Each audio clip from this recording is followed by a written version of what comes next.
de que esté rodeado de rostros conocidos. Y creo que mucha gente llega a nuestras iglesias, llega a nuestra congregación buscando una palabra de confort, una palabra de aliento, de esperanza. Y una de las grandes razones por la cual tanta gente tiene una idea equivocada de lo que es la iglesia es que piensan que es un lugar donde se reúne la gente perfecta, que se junta con otras personas perfectas para cantar acerca de cuán perfectas son sus vidas. Y entonces la iglesia es el lugar donde espanta a los que creen que no tienen la misma higiene espiritual que el resto. Fíjense que es un contrasentido, es una falacia. Es como digo siempre, no querer entrar a un hospital puesto que decimos estoy demasiado enfermo, seguramente voy a contaminar o a contagiar a los médicos. Es no querer ir a un sitio que se ocupa necesariamente de lo que me pasa, porque creemos que lo que nos pasa supera a los galenos que están oficiando o fungiendo allí como médicos. Lo cierto es que la iglesia debiera ser el lugar donde la gente admitimos que hemos caído, que hemos fallado, y por eso estamos en una iglesia. Debería ser un lugar seguro, un lugar confortable donde podemos compartir nuestros defectos, donde podemos hablar de nuestros fracasos, de nuestras debilidades, de nuestras necesidades, de nuestras adicciones. Debería ser el sitio donde podemos ser lo que somos, sin caretas, sin fingimiento, y no el lugar donde somos muy geniales, muy cool, muy nice o espirituales. Porque eso, señoras y señores, es la religión. Llena de posturas, de poses, que la mayoría repele. Ese es el problema que la gente tiene con Dios, que no lo tiene con Dios, sino con la religión. Y de hecho esa falta de autenticidad, esa falta de ser lo que uno somos, hace que la gente nos mire con desconfianza. A nosotros, a los cristianos. Hace que nos mire con duda, porque la función de la iglesia, nuestra función es restaurar las vidas que se han quebrantado, que se han dolido en el camino. Y de hecho que esos eran los encontronazos de Jesús con los líderes religiosos de la época, con los fariseos. Oigan estas palabras y presten atención si acaso no tienen que ver con lo que Dios hoy nos está hablando. En uno de los encuentros con estos fariseos, el Señor les dice directamente, estoy leyendo en San Juan 5:39, ustedes estudian con diligencia las Escrituras porque piensan que en ellas hallan la vida eterna. Y son ellas las que dan testimonio a mi favor. Sin embargo, ustedes no quieren venir a mí para tener esa vida eterna. O sea que los fariseos hundían las narices en las escrituras, las reglas y las normas sagradas, hundían las narices en las palabras de la religión e ignoraban al Jesús que tenían delante de sus ojos. Hablaban de la fe, pero le quitaban la vida. Y como Jesús nos dice, o como le dijo a los fariseos, que hablemos mucho menos y lo sigamos mucho más, que no le quitemos a la palabra la vida, porque ahí es cuando nos transformamos en religiosos. Y por lo general nosotros tratamos de llegar a la iglesia e inmediatamente tapar nuestros errores. Eso viene del subconsciente, de querer tapar nuestros errores, viene del huerto del Edén, de tapar nuestra desnudez con una hoja de parra. Queremos tapar nuestras partes desnudas, no queremos que nos descubran tal como somos, y son esos problemas los que tratamos de ocultar, lo que atrae a las personas para oír el evangelio que comunicamos. Tú dices, ¿cómo es que la gente va a ser atraída por mis problemas? ¿No debería hablar de mis victorias? Tal vez, si no entendemos bien lo que la palabra contextualmente nos quiere decir. Escuchen al apóstol Pablo, vuélvanlo a oír esta mañana. El Señor me dijo que me basta con su gracia. Me dijo que su poder se perfecciona en mi debilidad. Por tanto, yo voy a hacer alarde de mis debilidades. ¿Están oyendo lo que dice Pablo? Voy a hacer alarde de mis debilidades. Estoy leyendo la carta que Pablo le escribe a Corinto, 12:9. Voy a hacer alarde de mis debilidades. Voy a mostrar mis defectos. En vez de ocultarlos, los voy a publicar, los voy a contar a los cuatro vientos para que permanezca sobre mí el poder de Cristo. Por eso yo me regocijo en las debilidades, en los insultos, en las privaciones, en las persecuciones, en todas las cosas que sufro por Cristo, porque cuando soy débil, entonces soy fuerte. Y uno se queda con las últimas palabras, qué lindo, cuando soy débil soy fuerte, pero se nos escapa esto que Pablo dice voy a hacer alarde de mis debilidades. Él no está diciendo voy a gritar en las plazas aquello con lo que estoy luchando, no voy a contar, ¡hey, tengo esta debilidad! Lo que estoy diciendo Pablo es no lo voy a ocultar. Voy a contar cuáles son mis problemas para que la gente vea que a pesar de mis problemas, a pesar de mis discapacidades o de mis anomalías espirituales, Dios me sigue amando y me sigue usando de igual manera. Hay un versículo de la Biblia en la versión parafraseada de la Biblia, el mensaje en inglés que me encanta, de Mateo 5:3, que dice: tu bendición está cuando has llegado al punto límite. Cuando hay menos de ti allí, entonces hay más de Dios. Cuando tocas fondo es allí donde Dios finalmente puede hacer lo milagroso. Cuando dices, Señor, yo soy un desastre. No estoy hablando de baja estima, porque la baja estima es tan pecado como el orgullo. Uno tiene que saber quién es en el Señor. Ninguno tenga, dice la palabra, más alto concepto de sí mismo del que deba tener. O sea que tienes que tener un buen concepto de ti mismo, pero no más alto. No creerte el tapón del océano.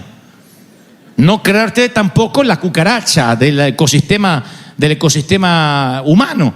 Pero sí saber que tienes que tener un concepto sano de ti mismo. Yo soy esto. Bueno, tengo estas debilidades, no sé hacer esto, no sé hacer lo otro, pero miren qué bien que hago esto. En esto sí soy bueno. Eso es una estima sana. Pero luego uno tiene que saber que aún en lo que seamos buenos para hacer, dependemos de Dios. Entonces, cuando tú vas a predicarle a alguien, dile, mira, yo te vengo a predicar de un Cristo que te va a cambiar la vida, y te digas, ¿pero qué? ¿Tú eres feliz en el matrimonio? ¿A ti te va bien? ¿Te llueve el dinero? No, que me va a llover si vivimos en la misma California que vives tú. ¿Y eres feliz en el matrimonio? Me casé con un hombre igual que vos. Igual que el hombre, no, igual que vos, no, igual el hombre que te casaste vos. Del mismo sitio. Con la misma mujer. Pero entonces, ¿qué? Pero bueno, pero ¿sabes qué? Estoy feliz, estoy gozoso. Sí, hay cosas que me cuestan. Pero cuando yo siento que voy cuesta arriba, a diferencia tuya, que vas solo o sola, Dios pelea conmigo y Dios y yo somos mayoría. Dios y yo somos mucho más que el resto. Alguien tiene que decir amén. Yo les conté esta historia, pero quiero nada más tomar 2 o 3 minutos para recordarla. Déjame describirte la escena. Era el mejor momento de David, el mejor momento del rey David, su mejor momento, su popularidad estaba en ascendencia. No era un presidente electo, era un rey ungido, pero aún así gozaba del beneplácito de toda la nación, de todo Israel. Había derrotado a los filisteos, había traído paz a la nación, había capturado la fortaleza de Sión, y como si fuese poco, lleva el arca a Jerusalén. El arca tipificaba la presencia de Dios. Aquella que había guiado a Moisés en la travesía del desierto estaba como perdida. Saúl durante años no la buscó, él la busca, la trae a casa, lo cual le da un sentimiento de pertenencia, de identidad a todo el pueblo, a toda la nación. La lleva a casa, hay electricidad en el ambiente porque es una celebración aquella mañana inusual, inédita. Las fuerzas militares de David tienen controladas todas las intersecciones, las calles principales están cortadas porque va a haber un desfile militar. La infantería de David va a desfilar allí con el arca, los francotiradores apostados en las partes más altas de las torres por alguna eventualidad que pueda surgir, nunca falta un loco.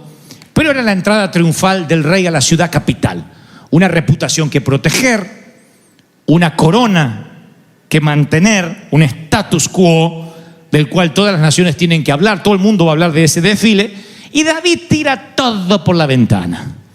En un momento David se olvida del protocolo, nadie lo vio venir. Un rubor general se apoderó de la multitud, una vergüenza general, porque David empieza a danzar como un niño pequeño. David empieza literalmente a bailar, es gozo puro. Señoras y señores, no hay inhibiciones cuando baila David. No está viendo si le queda bien, si no le queda bien, cómo queda la cara, cómo le queda la ropa. Es como que si David dijera, todo el dolor, todo el exilio, la angustia, quiero que se vaya con esta danza catártica que voy a hacer delante de todo. Y empieza a hacer catarsis con la danza y baila delante. Nadie se lo ve venir, es el rey. Aquello no era parte del protocolo. Él rompió el protocolo real.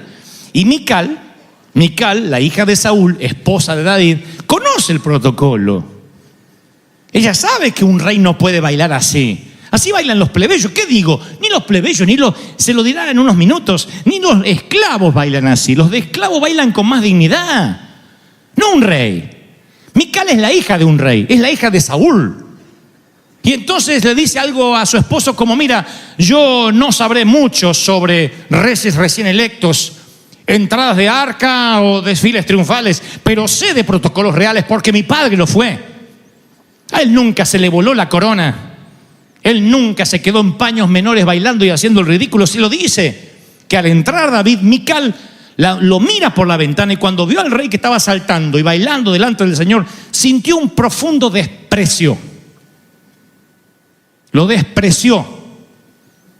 Y tú desprecias a una persona una sola vez, no desprecias dos veces. La segunda vez, lo más probable es que esa persona haya cerrado su corazón hacia ti para siempre.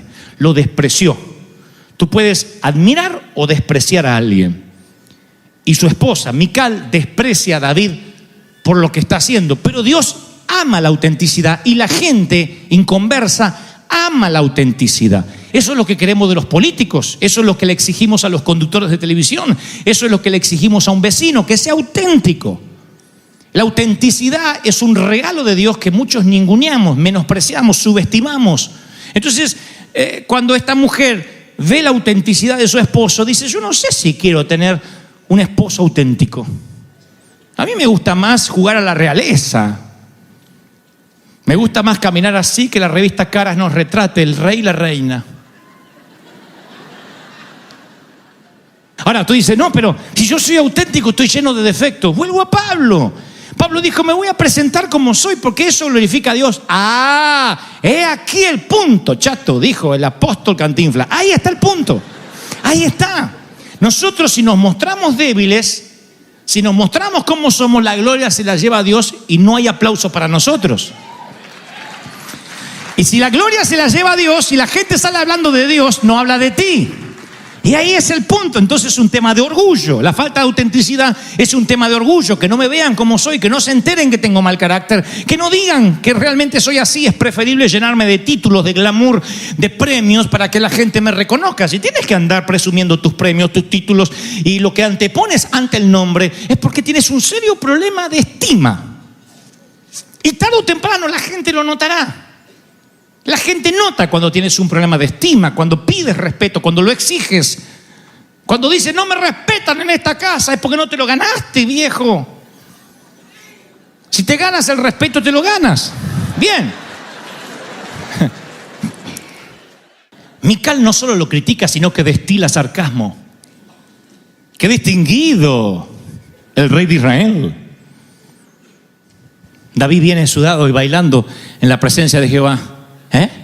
Digo, qué distinguido. Te estaba mirando por la ventana, como un cualquiera, bailando en presencia de las esclavas de sus oficiales. Y David la fulmina con la mirada.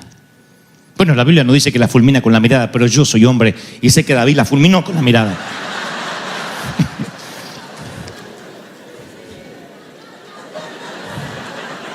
Y ella estaba justo sacándose una foto para Instagram.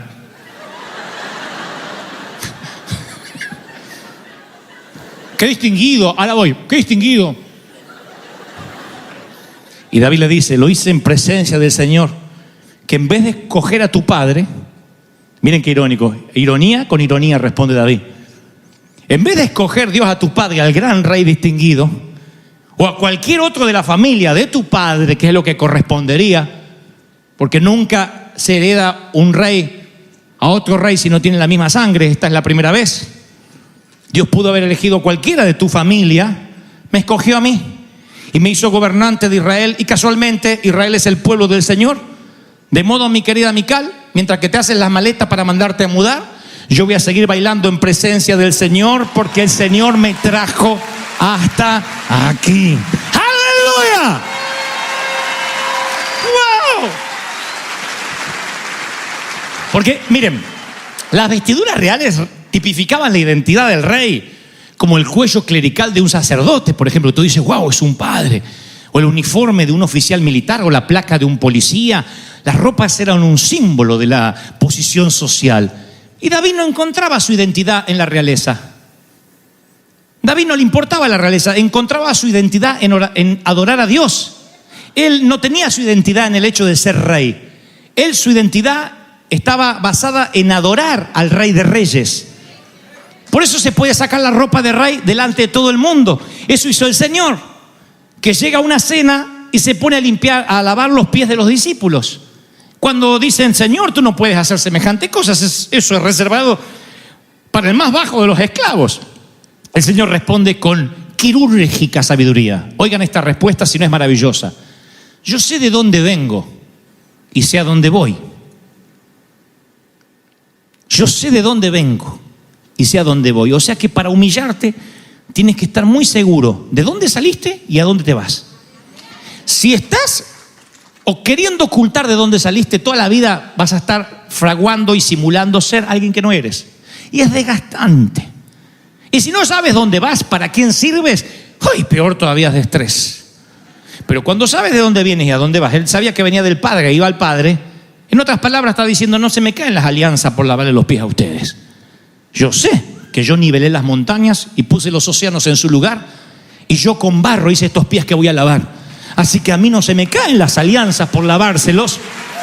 Todo lo contrario, sigo siendo Dios. Maravilloso.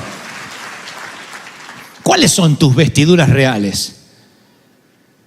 ¿Cuáles son las ropas en las que te asignas identidad? Y no hablo en términos de géneros, tela. ¿Cuál es la corona que te pones que te da identidad? Y sin esa corona estás desnuda o desnudo. ¿Qué necesitas que te digan? Doctor, licenciado, pastor, ujier, hermano, siervo, líder, porque si no te sientes inseguro. Qué triste.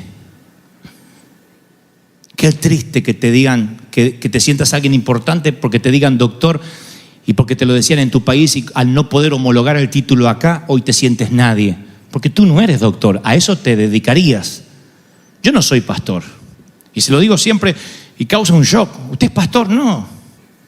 Yo hago de pastor cuando Dios, mientras el tiempo que Dios quiera. Yo soy un hijo de Dios. Yo soy Dante Gebel. Puedo ser pastor, conductor de televisión, autor de un libro, me cambio los sombreros conforme Dios quiere que me los cambie, pero mi identidad no es asignada por el oficio, por la profesión o por el llamado. Y mucho menos el llamado me puede asignar identidad. Si el llamado tiene que ver con los negocios del reino, ¿yo qué tengo que ver? Ahora, si yo dijera, no, es que me llamó un Dios que llamó a los grandes, pero cada vez que veo que el mismo Dios que me unge a mí, ungió burros, adúlteros, asesinos, veo que Rahab era una prostituta, que el otro era un embustero, que cuando veo a los colegas que ungió, más vale que no voy a pensar que yo soy la excepción.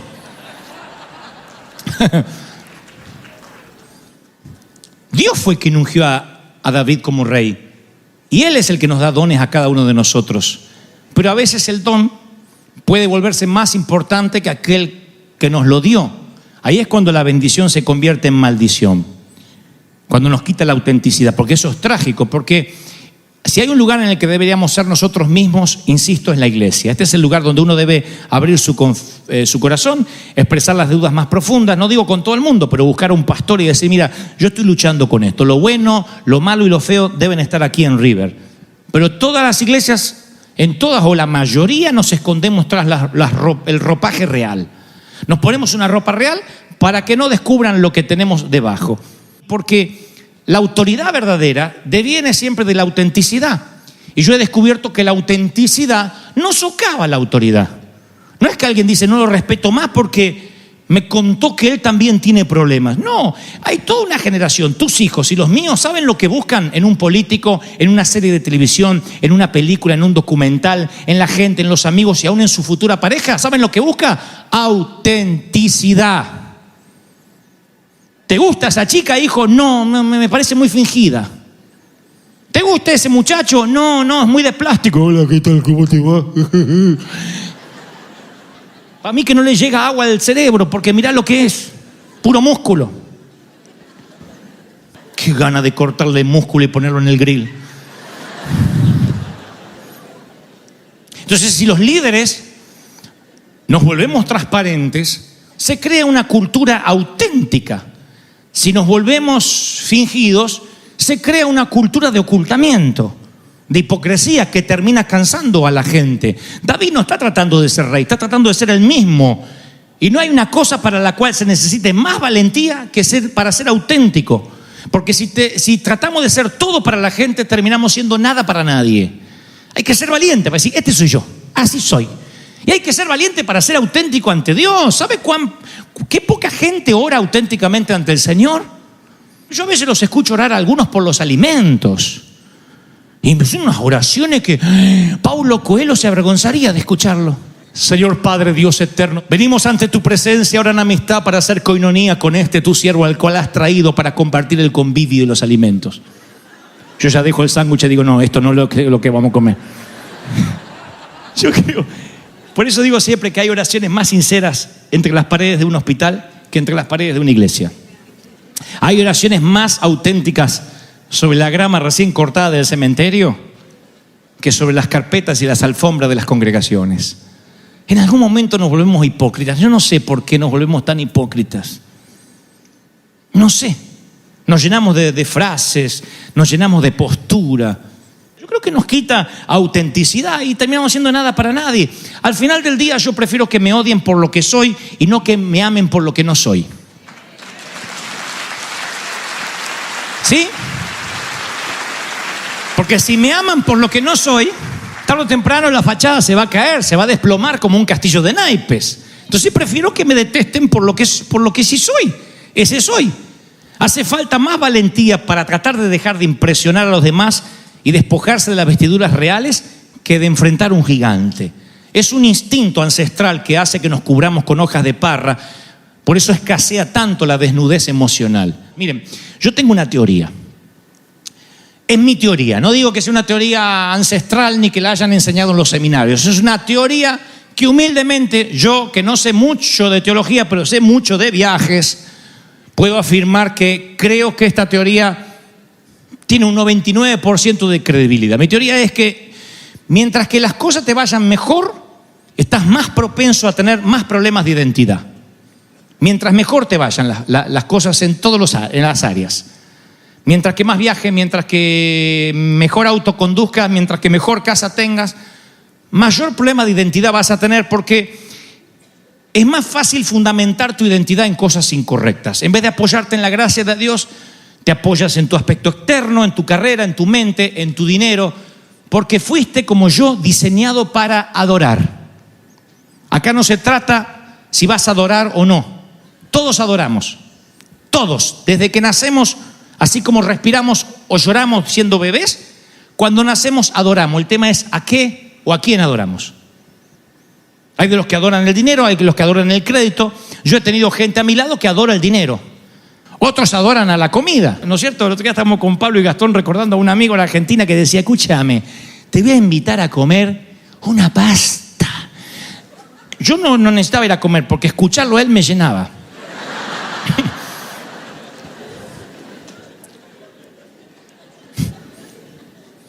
¿Cuáles son los problemas de estigma y de adoración, de identidad? Cuando la gente adora lo que no merece la adoración. Y a mí se me ocurre, esta es una teoría también mía, que David entra a ese desfile y era el rey. Estaba en su mayor momento de popularidad. No era un momento donde estaba alicaído, donde tenía que hacer una locura, alguna excentricidad para salir en las portadas de los periódicos. David había derrotado a los filisteos, había recapturado la ciudad de Sión, había traído el arca de regreso. Si en ese momento había un hombre popular, el rey era él. El rey no solo porque portaba una corona, sino que lo amaban. Todas las mujeres lo amaban, todos los hombres, los niños se desesperaban por estar cerca de él, todos querían ser como él, era el superhéroe de los adolescentes. Las mujeres soñaban con un esposo así, las madres con un hijo así o con un yerno por lo menos así.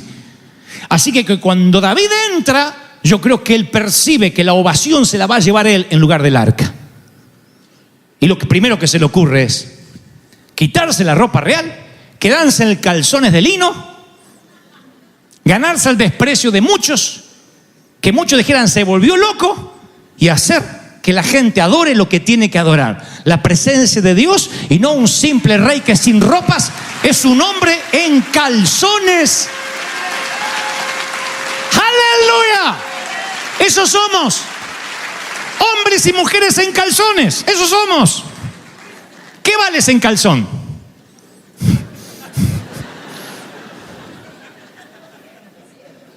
Sin la faja, sin lo que te pones, sin lo que estás, sin esto que te estiras, sin lo otro, sin los rellenos, ¿Qué eres?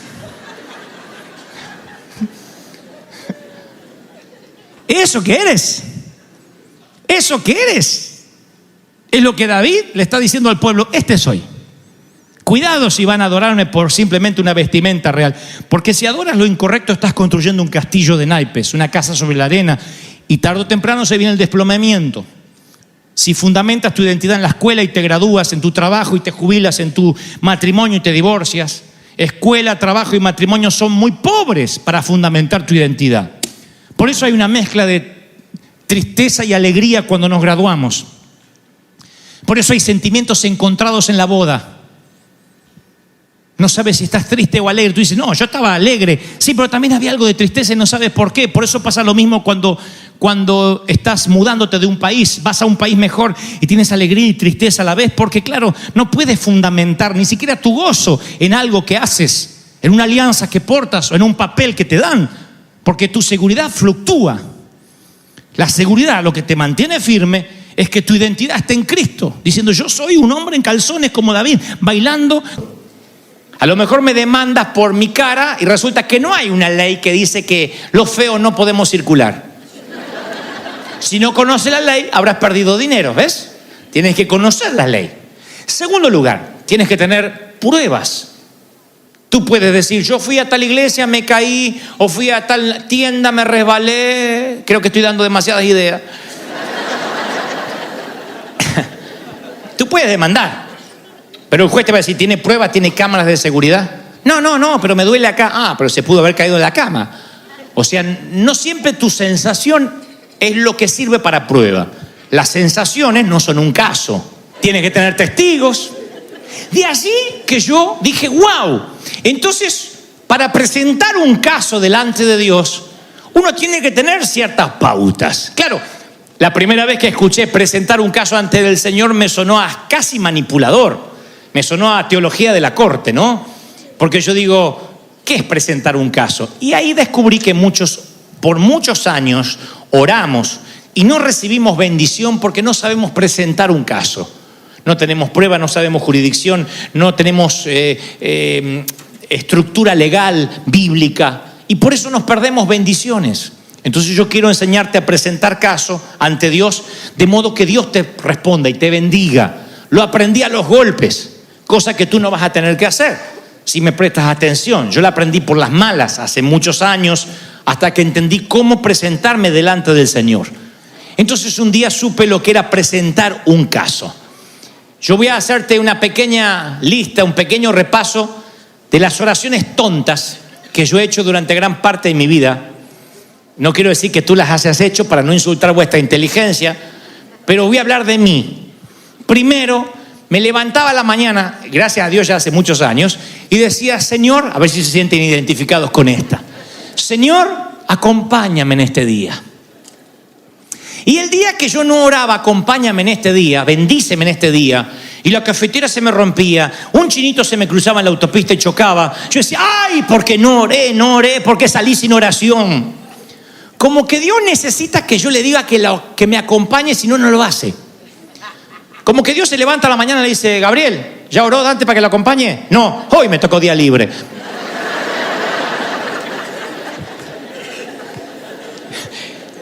Es un relleno. Porque dice que Dios llena todo, los cielos y la tierra. Y los que tenemos a Cristo en el corazón, el Espíritu Santo vive dentro nuestro hasta cuando duerme. Todo el tiempo. Todo el tiempo, full time. Entonces, bendíceme en este día, acompáñame en este día. Es una redundancia. Si eres cristiano, Cristo está en ti. Él no te deja, aunque metas la pata, aunque te equivoques, hasta el último día de tu vida, Él vive dentro tuyo y no te va a dejar nunca. ¿Sí? No tienes que decirle: acompáñame. Sigo con la serie de oraciones tontas que yo hacía. A ver si se identifican con esta. Señor, si es tu voluntad. Es como que la oración es oficial cuando le metemos esa frase. Si no, no es oficial. Es un taco sin carne, un taco sin pollo. Hay que meterle si es tu voluntad. Pero me di cuenta que esto no es algo que uno dice por humildad. Ay, porque estoy sujeto a su voluntad, sino por cobardía. Ora por mí para que Dios me dé un trabajo. Vamos a orar que sea la voluntad de Dios. ¿Cómo no va a ser la voluntad de Dios que trabaje? No sé si es la voluntad de Dios sanarme. Y Dios quiere sanarte. Hay un montón de otros factores que no competen hoy al mensaje de la fecha. Pero si es tu voluntad, a veces es un reflejo de cobardía. O en realidad estamos diciendo, no estoy esperando que lo hagas. Y si no lo haces, no me voy a decepcionar porque tú haces lo que quieres. Eso no es la manera de orar. Yo le metí a todo que sea tu voluntad, si es tu voluntad. Que no es lo mismo que sea tu voluntad en la tierra, así como en el cielo, como el Señor enseñó a orar. El decir, vamos a orar que Dios te bendiga, pero si es la voluntad de Dios, es decir, si no te bendice, yo no tengo la culpa. Y era una frase absurda, de relleno. Entonces, ¿me creerías si yo te dijera que aunque tengas años de cristiano, hay una manera nueva para nosotros, porque es tan antigua como la Biblia, pero una manera distinta que va a ayudarte a que tu vida de oración cambie radicalmente y produzcas milagros donde las redes se te rompan, donde haya canastas llenas que sobren? ¿Estás dispuesto a creer algo nuevo esta tarde, sí o no? No, ¿sí o no? Moisés, un día Dios le dice, voy a matar a todos los israelitas, porque mientras que tú estabas en el monte conmigo, estos sinvergüenzas se hicieron un becerro de oro. ¿Qué hace Moisés? Que sea tu voluntad, mátalos, Señor. Pero Moisés no ora así. Él presenta un caso. Él le dice, no, Señor, porque ¿qué dirán en los pueblos? De que nos sacaste de Egipto para hacernos morir. ¿Cómo va a quedar tu nombre, tu reputación? ¿Qué dirán de este Jehová? Además, tú prometiste y presenta casos. Y Dios dice, ok, le presenta un caso, comprueba, no es una sensación. Se para ante Dios y dice, esto es lo que tú deberías hacer, Señor, porque mira, tú lo prometiste, reclama una promesa del Señor. No van a ver nunca un apóstol del Señor parándose ante un enfermo y diciendo, vamos a orar si es la voluntad. Si la lepra te sigue, capaz que era la voluntad que te quedes leproso. Ellos sanaban, daban orden y esperaban milagros. Elías ora y el resultado de su oración son 3 años donde no llueve, 3 años y medio donde hay sequía por su oración. Y él dijo, hasta que yo no vuelva a orar, acá no llueve. Ahora voy a las Escrituras y estas oraciones no son las anormales. No es que esta gente era la excepción y estos tipos eran X-Men, gente privilegiada. La palabra dice que eran hombres con pasiones igual a las nuestras. Y lastimosamente la iglesia tomó como que estos milagros fueron excepcionales. Esta manera de orar era única. La nuestra es la normal. Y no, esto debió ser lo normal. En algún momento nos detuvimos y pensamos que esto quedaba entre las páginas de la Biblia y no era para nosotros. Esa es la tragedia de nuestros días. Haber pensado que estas oraciones que estaban destinadas a ser comunes pasaran a ser extraordinarias. Bueno, pero era Elías. Y ponemos al Dios de los grandes milagros en un estante alto, inalcanzable. Decimos, no, yo no voy a hacer esa oración. Por eso voy al ministro que hace una cruzada de milagros, porque a él sí lo escucha. Y nos olvidamos que esta gente era igual a nosotros. Como lo sé, présteme atención. Le digo a mi abogado amigo hace muchos años, le digo, ¿cualquiera puede hacer una demanda? Y me dice, sí, porque es un derecho civil. En la Biblia ocurre lo mismo, es un derecho espiritual. Cualquiera puede presentar un caso ante el Señor. Estás pensando algo como, bueno, explícate cuando dices cualquiera, porque yo a veces tengo errores, a veces tengo pecado, a veces siento que me falta la fe. Dije cualquiera, todos. Santiago nos abre los ojos con esto. Santiago 5:17 dice, Elías era un hombre con debilidades igual que las tuyas y las mías. Cuando habla de debilidades igual que las tuyas y las mías, no está hablando de que, por ahí oraba poco. Está hablando de que a lo mejor era chismoso, que acá no hay. A lo mejor era ladrón en algunas cosas, a lo mejor trampeaba en otras, a lo mejor se le iban los ojos cuando pasaba una mujer que no era la suya, no sé. pero tenía debilidades igual a las nuestras. No dice debilidades como algún monje que estaba por ahí, como las nuestras. ¿Qué me está diciendo esto? Que si quieres tener el poder de Elías, no tienes que desearlo, tienes que creerlo, que el mismo Dios al que tenía acceso Elías, tienes acceso tú.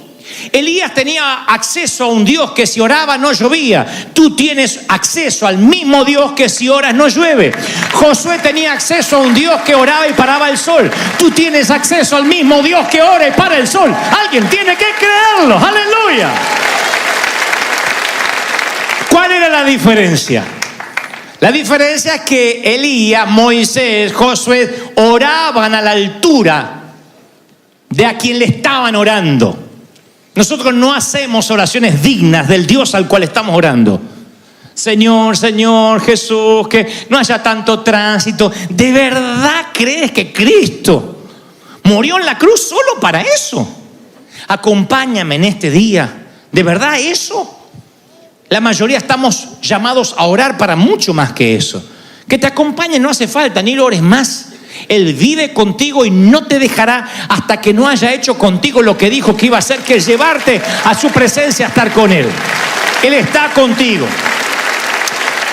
Entonces, primero, tienes la misma debilidad que Elías y que yo y que cualquiera. Eso no te discrimina o no te excluye de ir a presentar un caso. Segundo, tú tienes que saber que cuando vas a presentar un caso, tus sueños tienen que estar reconciliados con los de Dios. Quiero dejar esto claro porque Juan dice, esta es la confianza al acercarnos a Dios, que si pedimos conforme su voluntad, Él nos oye. Si sabemos que Dios oye todas nuestras oraciones, podemos estar seguros que ya tenemos lo que hemos pedido. Noten el verbo, noten el tiempo verbal. Si pides en la voluntad de Dios, si te alineas tu agenda con la agenda de Dios, date seguro que antes que digas amén, ya tienes lo que pediste. No que yo oré y ahora voy a ver qué pasa. No, ya lo tienes. Pero el secreto es alinea tu corazón con el de Dios. ¿Qué significa? Que cuando tú pides prosperidad, Dios conoce tu corazón. Dios sabe si lo que quieres es vivir solamente mejor o quieres tener dinero para invertir, para sembrar y para bendecir. Si alineas tu corazón con el de Dios, no te va a faltar nada, vas a tener para dar. Dice la palabra, no pedirás prestado, prestarás a las naciones. Pero para eso Dios tiene que ver tu corazón, tus motivaciones. Si tu motivación es correcta, va a fluir dinero siempre en tus manos. Siempre. Dios te va a bendecir. Si tu motivación es incorrecta, estás trabajando para tu propia agenda. Porque este mensaje mal interpretado es que la gente sale de acá y dice, quiero que me aparezcan milagrosamente 8 millones de dólares en la cuenta. Y lo creo y lo presento delante de Dios. No. Dios no es un genio de la lámpara. Eso es una fantasía. Quiero que la chica que me gusta, yo no haga nada para conquistarla. Ni invierta en un café que sale caro. Que caiga a los pies y diga, hazme tuya. No va a pasar. Eso es fantasía. Gastate en el café y en una cena, ratón. Si no, no va a pasar. Pero uno puede creer de que la fantasía es eso. Digo cualquier cosa y ahí andan muchos predicadores y mucha gente diciendo, reclamas un pacto, decláralo y va a ocurrir. No, tú tienes que alinear tu corazón con el de Él. No puedes pedir boberías o algo que rompa los principios bíblicos. Por mucho que te moleste la suegra, no puedes pedir que se muera. Tercero, la jurisprudencia. El precedente legal. Esto parece aburrido, pero te lo voy a decir en 2-3 líneas. La jurisprudencia, en el lenguaje jurídico, es un conjunto de pronunciamientos que dictan personas que tienen la facultad de interpretar las normas jurídicas, o sea, los jueces. Si un juez le da 20 años a alguien por robarse un boleto de Disney,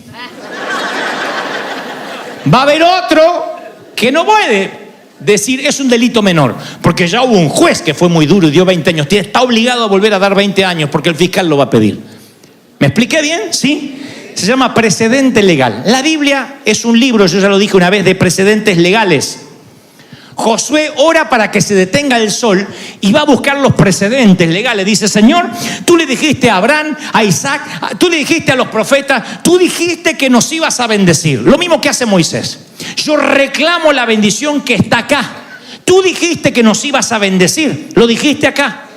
Los profetas cambian, las culturas cambian, podemos ser hispanos, anglos, chinos, podemos ser cualquier otra nacionalidad, pero Dios es el mismo, está en el mismo trono, Dios sigue haciendo los mismos milagros.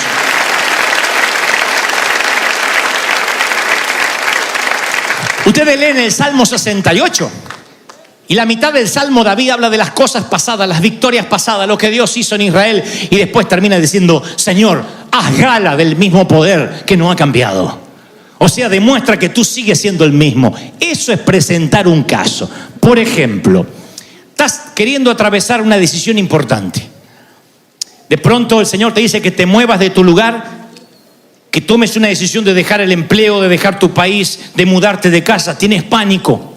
En vez de decir: Señor, que sea tu voluntad, un día a la vez, tú le dices: Señor, estuve leyendo aquí en la jurisprudencia que una vez le dijiste a Abraham: sal de tu tierra y tu parentela.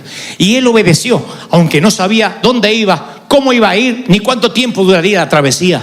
De modo que tú lo bendeciste porque él obedeció. ¿Me podrías bendecir al igual que Abraham? Porque si tú lo bendeciste a él, me tienes que bendecir a mí. Abraham era un profeta, yo soy un hispano, pero tú sigues siendo el mismo Dios que conecta los puntos. Tú sigues estando en el trono. Supongamos que eres una dama o son una pareja que no pueden tener hijos. En vez de decir: Señor, que tengamos hijos, ayúdanos esta noche. En vez de hacer eso, que a lo mejor necesita ayuda el pobre, pero digo, en vez de solo hacer eso, tú tendrías que presentar un caso. Tú tendrías que decir: Señor, mira, leí en las Escrituras que había una mujer llamada Ana que no podía tener hijos y que ella estaba tan triste, y un día entró al templo y le dijo: si yo puedo quedar embarazada, yo te prometo que este hijo, como nace, te lo consagro a ti. Así, va a ser tuyo, va a ser un siervo tuyo, me voy a encargar de instruirlo en tu camino. Se lo consagró antes de tenerlo, y ella dio a luz un profeta. Así que si eso pasó con Ana, yo también tengo un vientre, tengo quien me haga el favor, tengo un marido. Así que me lo das y lo consagro para ti. Reclama la jurisprudencia. O estás corto de dinero, no tienes dinero, entonces tienes dos caminos. Ay, Señor, ayúdame, si es tu voluntad, mándame a alguien con un pollo loco. ¿Puedes hacer eso? O puedes decir: Señor, yo leí aquí en los antecedentes legales que un día tomaste el lunch de un niño y lo transformaste en un alimento para 5.000 gentes, sin contar las mujeres y los niños. ¿Podría ese mismo Cristo multiplicador multiplicar mis finanzas hasta que yo salgo de esto? ¡Aleluya! Eso es dejar de picotear a ver si encuentra la voluntad de Dios. Eso es ir y presentar un caso. Y no hay un solo problema que puedas tener que no tenga un antecedente en las Escrituras. Enfermedad, la que quieras, todas. No hay enfermedad que no esté en las Escrituras, similar, igual, peor. Es una enfermedad. Y dice: por su llaga hemos sido curados. Eso incluye todas. Problemas de desalojo, de pobreza. Todas las soluciones están aquí, todas. Con gente como tú, como yo, con los mismos problemas, con acceso al mismo Dios. ¿De verdad vas a seguir diciendo: acompáñame este día? Cuando podrías vivir una vida de alto voltaje, una vida explosiva, una vida donde es inquietante no saber qué va a pasar, lleno de milagros. Eso es fascinante. Por último, no cometas el error de este ex torpe, porque ya no lo soy para orar al menos, de ir reclamando la justicia que crees que mereces. Cuando te presentes ante ese juez, ante ese Dios, tú no querrás pedir lo que mereces. Porque muchas veces yo le dije: Señor, yo estoy sirviéndote, mira los años que yo estoy, Señor, te he servido, yo soy una persona buena. Uno tiene esa creencia que Dios te mide, te puntualiza por tu desempeño. Señor, yo he sido bueno, siempre me congregué, he sido ujier, canté en el coro, y vamos a reclamar nuestros derechos. Y eso es lo peor que puedes hacer, porque creemos que merecemos ser bendecidos, que merecemos ser felices. Y en realidad, cuando presentamos nuestro caso delante de Dios, no puede estar basado en nuestro crédito. Lo único que puede estar basado en nuestro caso es en el crédito que nos asignó Cristo en la cruz, en la gracia de Dios. Yo cometí el error de decir, Señor, mírame a mí, me merezco esto. Yo me acuerdo en la secundaria, en el high school, cursaba el segundo año en un colegio alemán, Werner von Siemens. Todos los profesores eran alemanes, mezcla de nazis con profesores. Pero había uno que no era alemán, el profesor de ciencias sociales. Y este profesor nos explicaba todo 3, 4, 5 veces. Todo el mundo nos daba tarea, pero este profesor sí la daba, pero decía, les doy tarea para que la hagan y aprendan, no para que yo la ande controlando. Jamás controlaba la tarea. Eran semestres, no se calificaba por trimestre, sino cada 6 meses. Al primer semestre me llega la calificación y yo, a pesar de que era bueno en la clase, me saqué una C, que no era la C de campeón, era la C de cabezón. Y fui a hablar, le digo, profesor, me parece que usted cometió un error. Ah, sí, ¿qué pasó? Me puso una C. ¿Por qué? Me dice, no sé, déjame ver, hay tantos alumnos. Se pone a mirar la libreta de calificaciones, abre el cuaderno de calificaciones. Ni en mis peores pesadillas hubiese imaginado que se calificaba la tarea.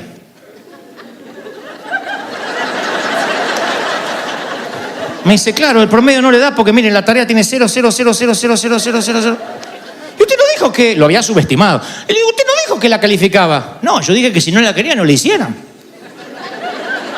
Pero se califica. Y le digo, no se puede arreglar. Le dice, sí, vamos a ver, vamos a arreglar, porque por ahí cometí un error. Tiene razón, que le pido disculpas. Usted tiene que tener una F.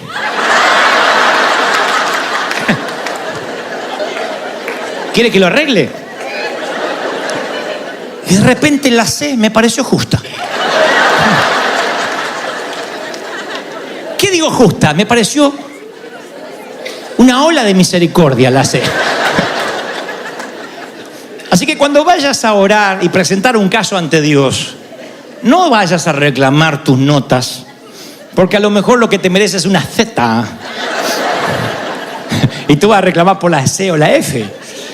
Muchas veces yo cometí ese error. Y si Dios llega a sacar la calculadora, sí que serviste mucho. Y te empieza a calificar el chisme. Porque uno dice, bueno, el desahogo familiar. Pero en la misma lista del homicida, dice, no entrarán al reino de los cielos los adúlteros. Uy, qué feo suena eso. Los fornicarios. Los chismosos, los mentirosos, los ladrones. Imagínense los que nos diezman. Y tú fuiste a reclamar, Señor, pero yo estoy desde el desierto y no diezmaste. Ah, pero estás entre los ladrones. Tienes razón. No siquiera puedes, no vas a entrar a Disney, al cielo no vas a entrar.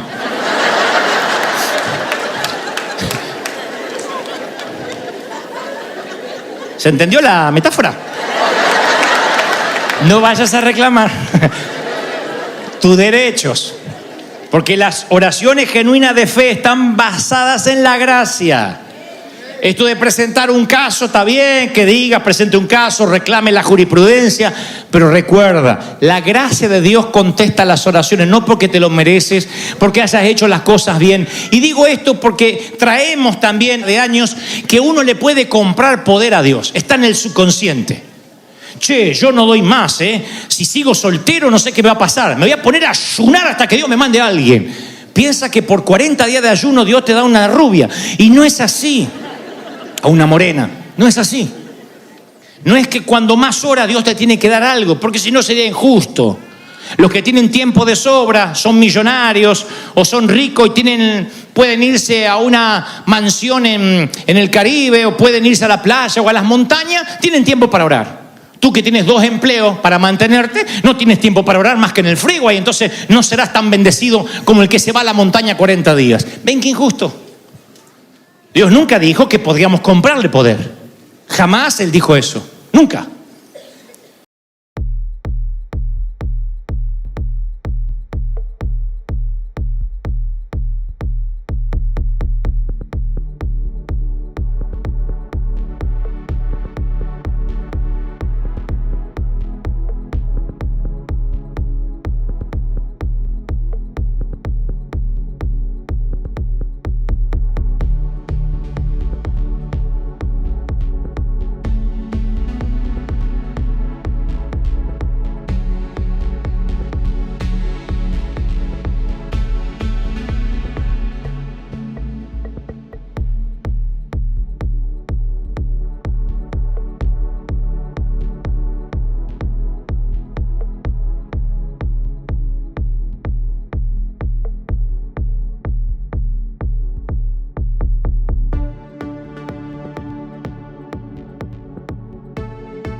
every star.